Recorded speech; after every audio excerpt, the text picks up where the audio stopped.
Aunty bus ఇంకా late అయినట్టుంది, Ola book చేయరా? టైం ఉంది కదమ్మా, ఒక 5 నిమిషాలు చూసి అప్పుడు బుక్ చేద్దాం. ఏమిటి, నేను జున్ను వ్యాపారం పెడదాం అనుకుంటున్నా. మీ ఊర్లో జున్ను పాలు దొరుకుతాయా? ఎప్పుడో గేదెలు ఎప్పుడో వేయనేటప్పుడే కానీ ఇప్పుడు జున్ను పాలు దొరకవమ్మా మాకు. ఏమండి, మేము జున్ను తయారు చేసాం, టేస్ట్ చేసి ఎలా ఉంటుంది చెప్పండి. అబ్బా, ఇలాంటి జున్ను మేము ఎప్పుడు తినలా.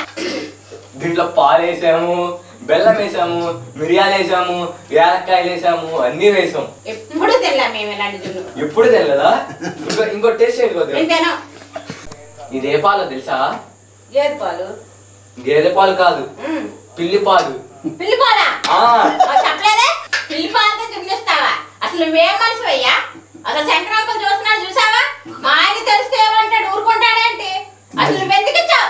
ఏదైనా జంతువే, పిల్లైనా జంతువే కదండి. ఎందుకైంది?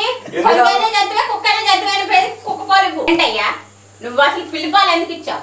మా ఊర్లో రౌడీలు అన్నారు, మా మధ్యని పిలిచానంటే మిమ్మల్ని అసలు ఈ ఊర్లో ఉంచుకొని తరివేస్తాడు.